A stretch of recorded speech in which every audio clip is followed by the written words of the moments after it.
Hi everybody, this is the baseball head, the amazing, spectacular, terrific, the great one, the people's champion, your host, and welcome back to the baseball head. Hope you like this video.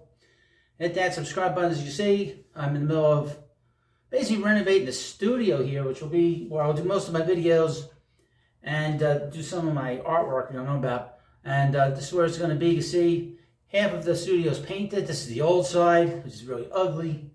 Well, the outside's pretty nice. And we got the other side, which is basically like a very light gray, but got some interesting things to talk about here. One of the things, I saw this idea a little while ago. According to Fanside, they had this great idea. The Mets going to trade Jeff McNeil. This is an idea, proposal. Mets going to trade Jeff McNeil to the Seattle Mariners.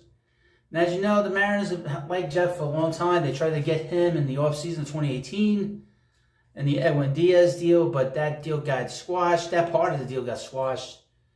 And Brody Van Wagenen sort of got bullied into not making that deal, which was a smart deal.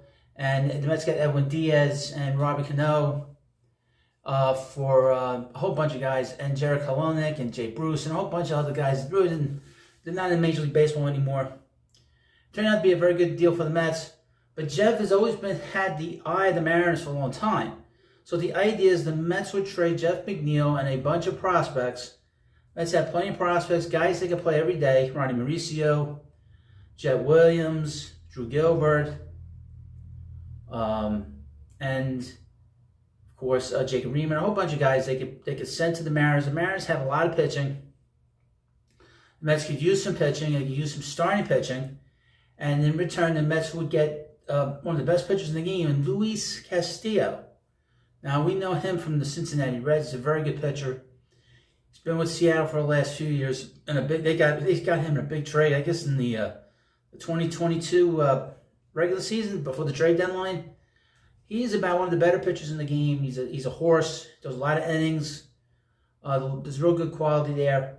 The Mets would make a deal for that. That sounds pretty good to me. I've said for since the season that the Mets should think about moving Jeff, and I also felt that the Mets should look to and are probably going to have this core changed. That half the core of this club will be gone, and Jeff was a guy that was on the way out. We know that Jeff didn't play in September, and the Mets played really well. They didn't really need him. The only thing that him having that injury was that when they brought him back for the postseason, he just didn't have enough at-bats. He was just so far behind everybody else. He really didn't contribute much for the Mets in the NLCS against the Dodgers. But the Mets, need to improve the pitching. You can't get everybody through free agency. The word is, according to SNY, David Stearns at the Mets, and David Stearns is very heavily involved. It's very heavily involved in trade discussions with teams. That is one of the things he likes to do, is make trades. And that would be a very good trade for the Mets. The Met prospects, they're good prospects. They're not elite prospects. They can afford to move some of these players like Luis Angel Acuna, like I said in previous videos, Jeff Williams, Ronnie Mauricio. They're good prospects and not elite prospects. So if you put a package together with a major leaguer like Jeff, you could probably make this deal. And I'm sure that the Mariners would certainly like to get rid of him under that contract, and they would definitely let the Mets do it. The Mets would take the contract. $108 million left, I guess, in the next 2 years he has left, I think, off the top of my head. But that's the kind of deal the Mets would need to make to really put a guy at the top of the rotation. You know he's going to be there. You don't have to go out of your way and sign Corbin Burns so much.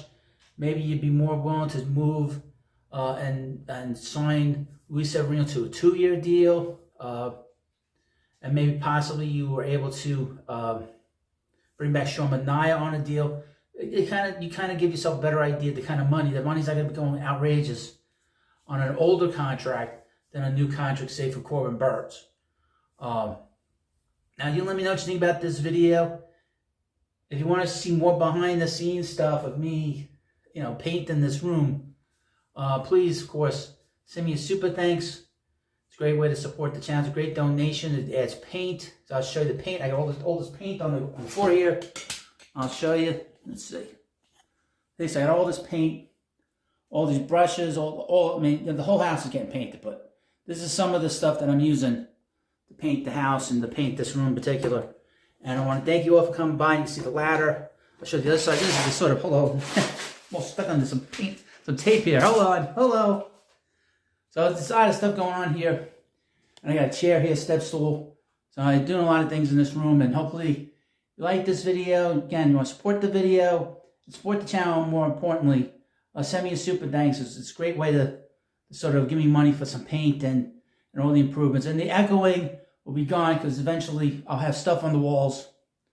And I have like a concrete floor here, see? Concrete floor. Kind of need some linoleum and a rug. And it's a bit of a mess here, but it's much better than it was. So thank you for watching this video. Hit the subscribe button before you go, and I'll see you later.